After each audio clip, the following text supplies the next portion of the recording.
겨울이 가고 봄이 왔습니다. 당신에게도 봄이 왔습니다. 예, 여러분, 우리의 믿음에도 움츠려들었던 것들이 풀어지고 봄이 오는 줄 믿습니다. 이번 주일 많은 성도님들께서 순모임에 참여해 주신 것에 대해서 감사를 드립니다. 순장님들께서 근 한 달간 순원들에게 연락을 취하시고 만나주시고 권면해 주셔서 가능했던 일이었습니다. 오후 예배에 참석하신 성도님들도 본인들도 스스로 놀라시더라고요. 야, 많이 모였다. 오후 예배에 이렇게 많은 성도들이 참석한 지가 언제였지? 그렇게 말씀하시더라고요. 사실 많은 성도님들이 3월 5일을 두려워하셨습니다. 과연 될까? 얼마나 모일까? 그죠? 아마 그 전날까지 순장님들은 잠을 잘 못 주무시고 11시 예배도 계속 사람 찾아다니느라고 힘드셨을 거예요. 11시 예배 드리고 남기로 간 순원들이 보이지 않아가지고 가슴을 졸인 순장님들도 많았을 것입니다. 그간 우리가 걸어온 길이 쉽지 않았어요. 성도의 교제가 끊기고 단절된 기간이 참 많았습니다. 성도의 교제 속에서 맛봐야 하는 즐거움들이요, 너무 멀리 있었어요. 그래서 다들 두려움과 걱정이 앞섰습니다. 그럼에도 어떻게든 해보려고 하셨던 우리 순장님들, 순원들을 참 감사드립니다. 순원들께서도 교회가 다시 회복되려면 이 과정을 거쳐야 한다면서 동참해 주신 것 감사드립니다. 내일이 저희 교회 생일이에요. 내일이요. 네. 그런 생일을 앞두고 저희가 순모임을 하나하나 부활했다고 하는 거 참 뜻깊은 일인 것 같습니다. 이렇게 서로가 한 걸음씩 가다 보면 지난해보다는 더 나은 모습으로 우리가 세워질 줄 믿습니다. 물론 아쉬운 부분이 있어요. 미흡하고 놓치는 부분도 있고요. 왜 이럴까라고 하는 마음이 속상한 면도 있는 게 사실입니다. 어쩌면 앞으로도요, 예상치 못한 일들이 우리 가운데에 많이 일어날 수 있어요. 그러나 그럴 때마다 여러분, 우리가 이걸 한 가지 기억해야 될 것 같아요. 이곳은 천국이 아니거든요. 하나님의 완전한 천국이 아닌 이상 우리는 언제나 당황스러운 일들을 만나게 될 것입니다. 제가 처음 부임했을 때 교육부 모임이 저조해서 한 명 한 명 친구들을 만나러 다녔거든요. 한 청년과 카페에 마주 앉아서 이야기를 나누게 되었습니다. 왜 모임에 오지 않습니까? 그렇게 물었더니 모임에 대한 불만이 굉장히 많아요. 가도 별 의미가 없습니다. 사람도 변변찮고 시간도 아깝고 이렇게 얘기를 하더라고요. 그래서 틀린 말은 아닙니다. 체계가 아직 잡혀있지 않고 우왕좌왕할 때였거든요. 그리고 나서 이렇게 권면을 했어요. 우리가 교회를 여러 가지 단어로 표현할 수 있는데 형제에게 들려줄 수 있는 표현 중 한 가지는 교회는 병원이라고 하는 거예요. 병원은 온전한 사람, 건강한 사람이 가지 않잖아요. 자기 스스로의 힘으로는 인생의 문제를 해결할 수 없어서 가는 곳이 병원이죠. 그러니 교회 안에서 만나게 되는 사람들은 성한 사람이 아닐 수밖에요. 왜 저래? 저 사람 왜 저래? 그런 사람들이 모여서 우리가 교회를 이루었어요. 그래서 예수님은 성경 말씀에 자기를 의사라고 소개하시잖아요. 건강한 자에게 의사가 필요 없다. 병든 자에게 의사가 필요했지 않느냐. 나는 그런 병든 자를 위해서, 의인을 위해서 온 것이 아니라 죄인을 위해서 왔다고 말씀하시지요. 그러니 교회에 환자가 넘쳐날 수밖에 없다고 하는 것을 형제에게 권면했습니다. 이 말이 성령님 안에서 그의 마음을 만졌던지요, 다음 주부터 모임에 나오더라고요. 지금은 리더로 잘 서 있어요. 지금도 그 형제와 카페에서 이야기를 나눌 때면 그때를 회상하곤 합니다. 여러분, 교회는 병원이에요. 온전하지 못하고 그리고 도움이 필요해서 다 모여든 거예요. 그런데 거기서 완전한 사람을 찾게 되면 실망할 수밖에 없지요. 건강한 사람을 찾으려고 하면 마음이 상할 수밖에 없지요. 다들 치료가 필요해요. 목회자를 포함해서 전부가 다 그래요. 예수님의 도움을 받아야 합니다.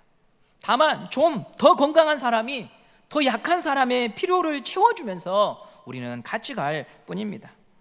순장님들은 자신도 성치 않는 믿음을 가지고 남을 섬겨야 되는 지금 자리에 있습니다.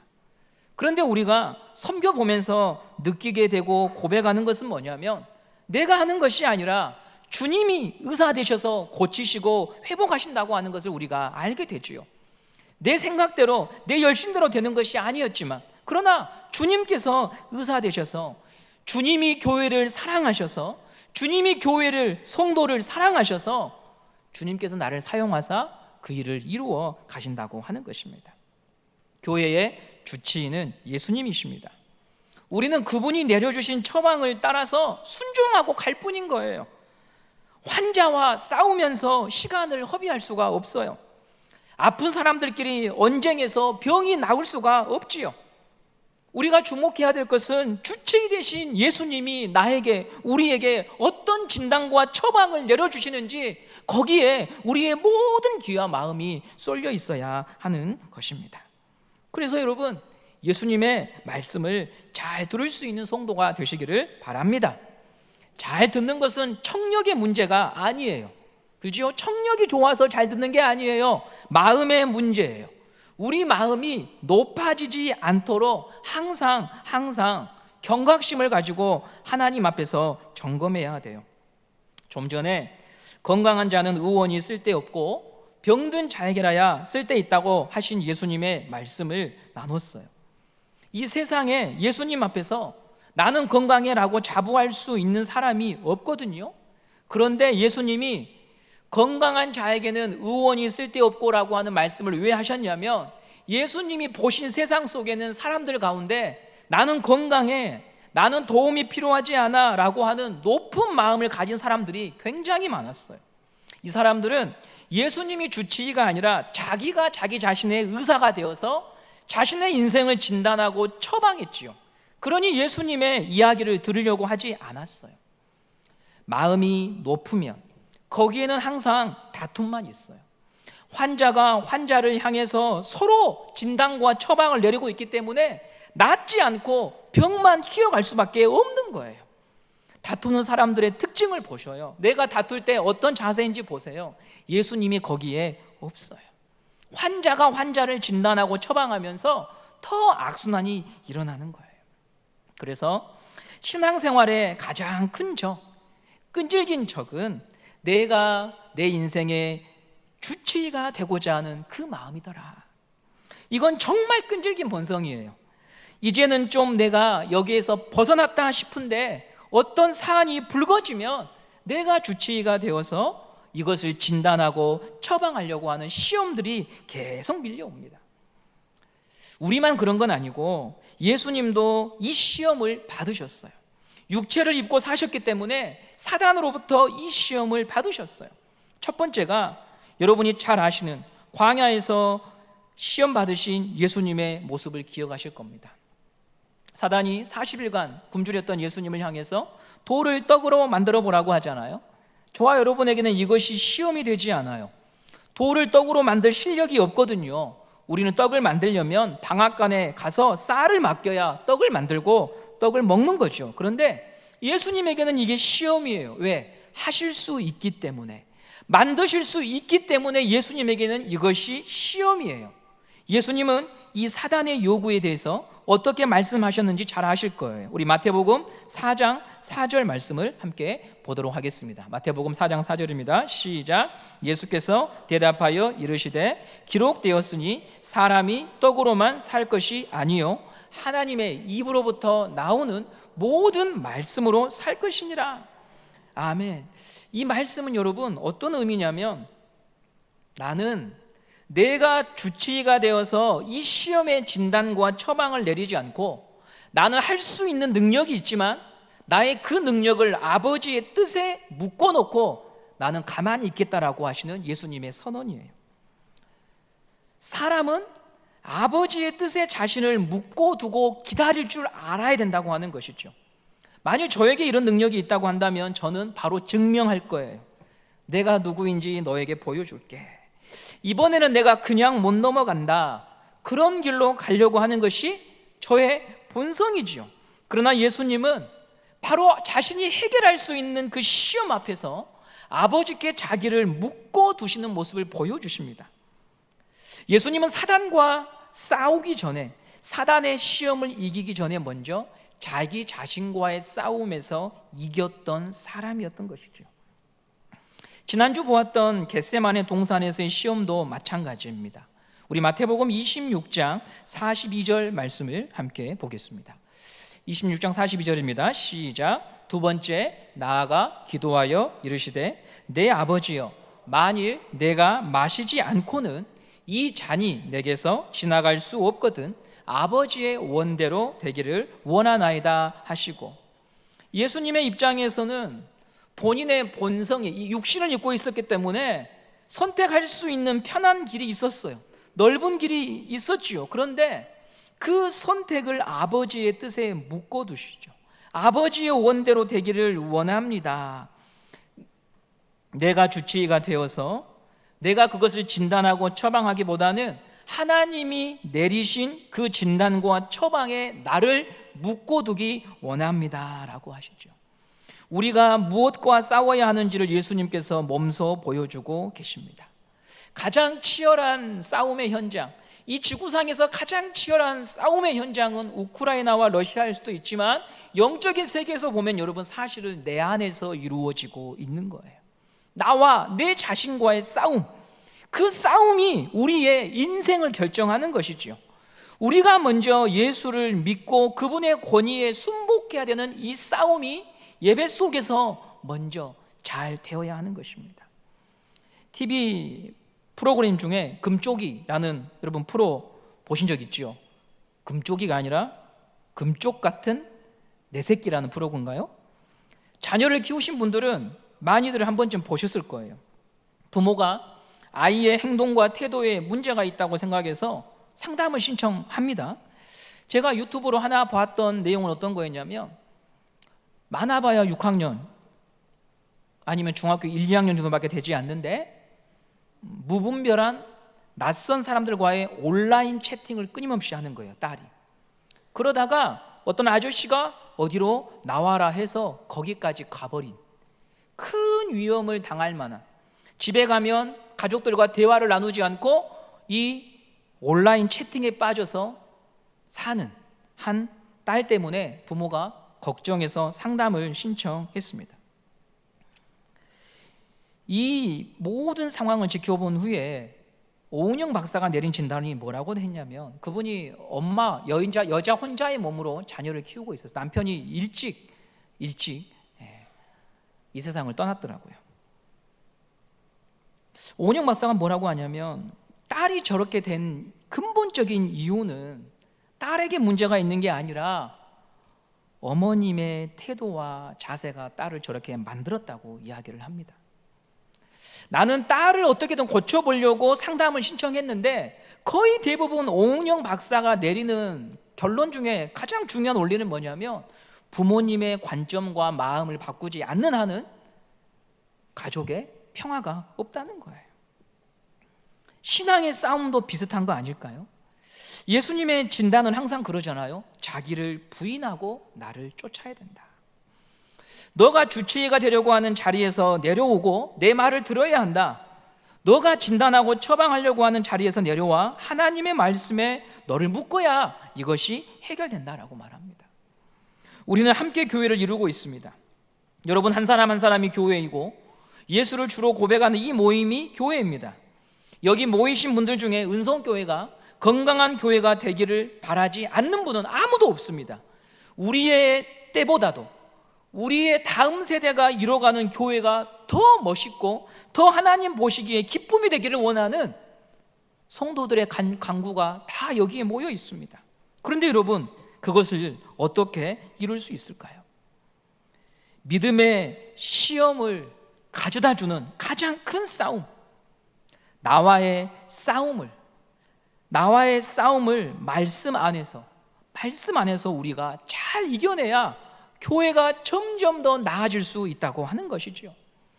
우리가 재정이 많고 땅이 많고 사랑 성도들이 몰려든다고 해서 좋은 교회가 되는 것이 아니라 가장 치열한 싸움인 내가 주치의가 되고자 하는 이 욕망의 문제를 우리 한 명 한 명이 예수 그리스도에게 복종하고 항복해 나갈 때 우리 교회는 더 잘 되는 교회가 되는 것입니다.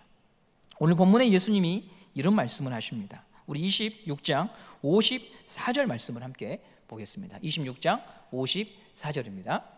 시작. 내가 만일 그렇게 하면 이런 일이 있으리라 한 성경이 어떻게 이루어지겠느냐 하시니, 성경이 어떻게 이루어지겠느냐 하시더라. 성경이 어떻게 이루어지는가? 성경의 뜻이 성취되는 길, 하나님의 뜻이 성취되는 길, 어떻게 하면 교회와 성도가 하나님의 뜻을 성취할 수 있는 길로 갈 수 있는가? 이 구절을 통해서 우리가 한번 생각해 볼 수 있는 것입니다. 먼저 배경 설명이 필요한데요, 오늘 본문은 유다를 앞세운 종교 지도자들과 로마 군병들이 칼을 비롯한 무기를 가지고 예수님을 체포하러 옵니다. 그때 제자 중 하나가 칼을 꺼내서 제사장 종 말고의 귀를 치지요. 우리는 베드로라고 하는 것을 알고 있습니다. 어떻게 귀를 잘랐을까? 베드로가 귀를 자르겠다고 해서 귀를 자른 게 아니고요, 아무리 칼솜씨가 좋아도 내가 너의 귀를 자르겠다고 해서 귀를 벨 수 있는 게 아니거든요. 죽이려고 휘둘렸던 칼을 말고가 피해서 귀를 스친 거죠. 베드로는 그러니까 목숨을 걸고 스승을 지키려고요, 죽을 각오를 하고 덤벼든 거예요. 그런데 예수님이 뭐라고 하십니까? 26장 52절에 이렇게 기록하고 있습니다. 시작. 이에 예수께서 이르시되 내 칼을 도로 칼집에 꽂으라. 칼을 가지는 자는 다 칼로 망하느니라. 베드로를 순간 무한하게 만들어버려요. 그리고 말씀하시지요. 내가 12군단 되는 천사를 불러올 수 있다. 군단이라고 하는 개념은 로마의 군사 체계에서 빌려온 표현이죠. 당시 로마는 전 세계를 힘으로 지배했습니다. 무력으로 제국을 이루었습니다. 로마가 보유한 군단이 25군단까지 있었다고 문헌이 말하더라고요. 한 군단당 5,600명으로 구성이 되어 있습니다. 예수님은 이 표현을 빌려 써서 나에게 12군단 더 되는 천사가 있다, 나 그거 부릴 수 있다, 근데 나 그렇게 안 한다. 왜 안 하는가? 오늘 54절의 말씀, 성경이 성취되기 위하여 나 안 한다. 아버지의 뜻이 성취되기 위하여 내가 그렇게 하지 않겠다. 그게 바로 54절의 말씀입니다. 하나님의 말씀이 이루어지는 것, 하나님의 뜻이 이루어지는 길이 무엇인가 우리에게 가르쳐 주십니다. 내가 취할 수 있는 선택이 있지만 아버지의 말씀에 나를 묶어 놓아야, 아버지가 진단과 처방을 내리신 것에 내가 순종해야 비로소 그 땅에, 이곳에 하나님의 뜻이 이루어진다고 하는 아주 중요한 원리를 우리에게 말씀하시죠. 예수님은 사람이 하나님의 뜻을 쫓아 살아야 한다고 마태복음 4장 광야의 시험에서 선언하셨고, 그 선언을 오늘 이 26장에 이르는 순간까지도 지키고 계십니다. 쉬운 선택이 있지만, 편한 길이 있지만, 속을 시원하게 할 수 있는 방법이 있고 억울함을 풀어버릴 수 있는 길이 있지만, 그것이 아니라 아버지의 뜻이 이루어지는 길에 나를 맡길 때 하나님의 뜻이 성취되고 성경대로 되더라. 이것을 예수님이 우리에게 말씀하시죠. 우리가 교회를 세워감에 있어서 가장 중요한 원리가 그것일 겁니다. 내가 주치의가 되어서 진단하고 처방하고자 하는 본성을 우리가 끊임없이 예배 속에서 하나님의 말씀 안에서 기도 가운데에 해내야 됩니다. 그래서 저는 교회가 이렇게 표현하고 싶어요. 공동묘지다. 상대방을 해쳐서 무덤에 안장하는 것이 아니라 하나님의 말씀을 들으면서 끊임없이 우리의 무덤을 파고 우리가 들어가야 하는 것입니다. 물론 그렇게 주의 말씀에 순종하는 자는 부활의 능력으로 주님께서 우리를 다시 세워주시지요. 그런데 오늘 본문을 보시면 그런 생각과 거리가 먼 두 사람이 등장하지요. 한 사람은 유다이고 한 사람은 베드로입니다. 유다는요, 참 재밌는 사람입니다. 예수님께서 겟세마네 동산에서 하나님께 땀방울이 핏방울이 되도록 기도하던 그 순간에 그 자리를 떠서 종교 지도자들을 만나고 있었습니다. 그때 예수님을 팔아버립니다. 예수님이 기도하신 후에 어떻게 이동하는지 잘 알고 있었기 때문에 기도를 마치시고 이동하시는 그 예수님을 종교 지도자들에게 알려주고 그대로 붙잡을 수가 있었던 것이죠. 유다는 예수님께서 3년 동안 가르쳐 주신 많은 진리를 다 쏟아버린 사람입니다. 자기 길과 생각이 분명했던 거죠. 예수님께서 아무리 진단과 처방을 내려도 들을 공간이 없었습니다. 자신이 생각하는 메시아관에 붙잡혀서 예수님이 들어올 수 있는 자리가 없었습니다. 자기가 보고 느끼고 경험한 것이 전부가 되어서 주님이 들어올 수가 없었습니다. 베드로도 마찬가지지요. 그도 예수님이 고난받고 죽어야 한다고 하는 것을 3차례나 들었음에도 불구하고 칼을 갖고 다니면서 예수님을 쫓아다닙니다. 그냥 나온 칼이 아니고 그가 예수님의 가르침을 듣고 예수님의 제자로서 훈련받으면서도 마음 한켠에는 자기가 해결해야 되고 자기의 뜻대로 해야 된다고 하는 그 고집과 자아가 끊임없이 그 안에 있었던 것이 바로 칼입니다. 메시아가 죽는다고 하는 것이 말이 되냐며 분노하고 그 칼을 휘두르지요. 두 사람 다 주님의 진단과 처방보다는 자신이 진단과 처방을 내리다가 예수님의 말씀처럼 낭패를 보고 실패합니다. 우리는 이 두 사람을 통하여 우리의 모습을 봅니다. 우리의 모습도 동일하지요. 나는 아니라고, 그렇지 않다고, 나는 저들과 다르다고 말하는 순간 우리는 베드로가 되는 것입니다. 우리도 동일합니다. 그럼 어떻게 이런 시험을 통과할 수 있을까요? 먼저는 나도 그런 사람이라는 것을 인정해야 됩니다. 하나님, 저도 때때로 가슴에 칼 한 자루 품고 다니는 사람이라는 거. 예배 가운데 나아오는데, 설교단에 올라왔는데 하나님의 이름을 말하면서도 마음 한켠에는 언젠가는 내가 이 칼을 휘두르라고 하는 그런 마음을 품고 사는 죄인이라고 하는 것. 내가 진단과 처방을 내리고자 하는 그 의가 너무나 강한 사람이라고 하는 것을 우리가 주님 앞에 인정해야 주님의 긍휼을 만날 수가 있는 것이죠. 제가 진단과 처방을 내릴 수 없습니다. 제가 주님의 도움을 받아야 합니다. 그런 마음으로 우리는 주님 앞에 서야 합니다. 주님의 진단과 처방이 들릴 수 있는 가난한 마음을 구하며 주님의 메시지가 제 심령에 들려지기를 원하며 하나님 앞에 나아가야죠. 결국 예배에서 말씀이 들려야 성도는 자신과 싸워 이길 수가 있습니다. 말씀이 있어야 시험을 분별하고 이길 수가 있습니다. 둘째로, 믿음의 순종이 어렵고 속상한 길이지만, 애가 타는 일이지만 하나님은 고난을 사용하셔서 일하신다는 것을 여러분 믿으십시오. 고난을 통해서 하나님이 일하십니다. 예수님께서 성경대로 이루어지기 위해서 쉬운 선택을 거절하고 아버지의 뜻에 자기 몸을 맡겼잖아요. 그러니까 여러분 어떤 일이 벌어집니까? 3년간 자기를 쫓아다닌 유다가 예수를 팔아버립니다. 로마 군병과 지도자들이 예수님을 체포합니다. 기대했던 제자들이 줄줄이 도망가고 베드로가 예수님 면전 앞에서 예수님을 저주합니다. 호산나 다윗의 자손이여 우리를 구원해달라고 말했던 백성들이 어느 날 갑자기 바라바를 풀어주고 예수를 못 박으라고 합니다. 보십시오. 하나님의 뜻을, 예수님께서 하나님의 뜻에 자기를 맡겼는데 돌아온 결과는 고난입니다.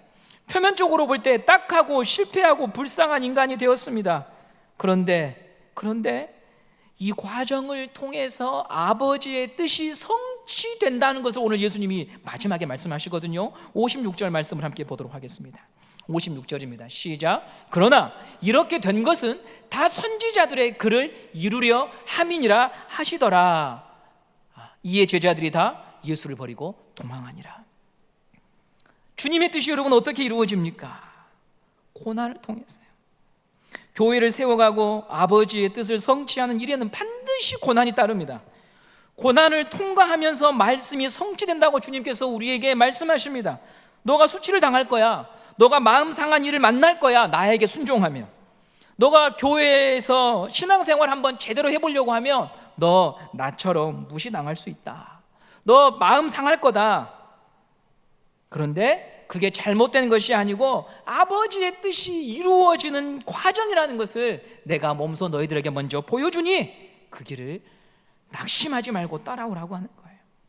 그러니 여러분들이 강단을 통해 선포되는 말씀을 듣고 어떻게든 2023년도에는 가정에서, 직장에서, 교회 안에서 좀 나은 성도로 살아보려고, 그래도 내가 바쁜 시간 쪼개서 교회 하나의 섬김이라도 한번 해보고, 또 외롭게 혼자 신앙생활하는 분들 가서 말벗이 되어보고 하다가, 주방 봉사 하다가, 순장의 일을 하다가 마음 상하는 일을 만나면 기억하셔야 됩니다. 그런 것이 당연하다고 예수님께서 말씀하셨다는 거예요. 그런 고난 속에서 나의 뜻이 이루어진다고 말씀하신 예수님의 이 음성을 여러분들이 기억하시기를 바랍니다. 여러분, 주를 위해 살아가다가, 주님을 위해 살아가다가 만난 시련 앞에 너무 깊이 좌절했더라도 이 말씀 붙들고 다시 일어나십시오. 더 볼 것 없다고 여기지 마시고, 괜한 고생했다며 털지 마시고, 이 모든 과정을 통해서 하나님의 뜻이 이루어진다고 하는 기대와 믿음을 가지고 인내하시기를 바랍니다. 고난이 실패가 아니라 고난이 성취로 가는 게 십자가구나. 우리 한번 따라서 할까요? 고난이 실패가 아니요, 고난이 성취로 가는 길이구나. 믿으십니까? 순모임 세워가려고 하면 마음 상한 일들이 많습니다. 온다고 했던 분들이 안 옵니다. 꾸역꾸역 모여놨더니 그 안에서 싸움이 일어나가지고 내가 그렇게 한 달 동안 얼르고 설르고 달래가지고 앉혀놨는데 수놈끼리 싸워가지고 나가버립니다. 그런 일들이 있다 이 말입니다. 그런데 우리는 그런 날들 속에서 고난을 통하여 아버지의 뜻이 이루어지기를 바라는 마음으로 포기하기보다 견디며 십자가를 묵상해야 된다고 하는 것이죠. 어쩌면 고난은 우리 자신을 의지하지 못하도록 하기 위한 하나님의 다루심일 수도 있습니다. 나를 의지해서 살아가려고 하는 나의 본성을 하나님이 꺾기 위하여 마음먹은 대로 되지 못하게 하시고 하나님 이외에 소망이 없다는 것을 가르치시기 위한 하나님의 손길일 수 있다는 것이죠. 낙심되는 일을 만나셨습니까? 오늘 이 시간 우리 자신에게서 눈을 들어 하나님을 바라보기를 원합니다. 낙심될 때마다 주님의 진단과 처방을 내가 기다려오니 주님 나에게 말씀하여 달라고 주님 앞에 부르짖으며 나아갑시다. 고난을 통하여 실패가 아니라 고난을 통하여 성취하시고자 하시는 하나님의 뜻을 내가 믿는다고 고백하며 하나님의 도움을 구합시다. 23년도 이제 우리가 3월달을 맞이하고 있습니다. 아직까지 여러 달 남아 있습니다. 그 안에서 우리는 가까운 사람에게 상처를 받기도 할 것이고, 예상치 못한 일을 만나서 눈물을 흘리기도 할 것이고, 우리의 가슴에 생채기가 나기도 할 것입니다. 그러나 여러분, 그럴 때마다 이 주님의 말씀을 기억하십시오. 고난을 통하여 내가 아버지의 뜻을 이루었다. 너의 고난이 결코 헛되지 않을 것이다. 갈라디아서 이런 말씀이 있지요. 선을 행하되 낙심하지 말지니 인내하면 거두리라고 말씀하셨습니다. 선을 행하되 낙심하지 말라. 왜 이 말씀하셨을까요? 네가 나의 뜻에 순종하여 살면 낙심하는 일 분명히 만난다는 거예요. 네가 나의 뜻에 순종하여 살려고 하면 낙심하는 일을 분명히 만나는데 그거 이상히 여기지 마. 그거 통과해야 돼. 인내해야 돼. 걸어가야 돼. 그러면 반드시 열매를 거두게 될 거야 라고 주님이 우리에게 약속하시고 말씀하셨습니다. 우리는 그 약속의 말씀을 믿는 것입니다. 주님의 진단과 처방을 믿는 것입니다. 다른 사람들의 진단과 처방이 아니라 주님의 진단과 처방만이, 교회를 향한, 인생을 향한 주님의 진단과 처방만이 완벽한 줄 믿습니다. 오늘 이 예배를 통하여 여러분, 낭망되었던 마음, 상처받은 마음, 실망했던 마음, 교회를 향하여, 목회자를 향하여, 성도를 향하여, 인생들을 향하여 실망했던 그 마음들을 가지고 하나님 앞에 나아가서 이 고난을 성취로 바꾸실 주님을 제가 예배합니다, 주님을 기대합니다라고 간구하며 나아가는 복된 예배 자리가 되기를 간절히 원합니다.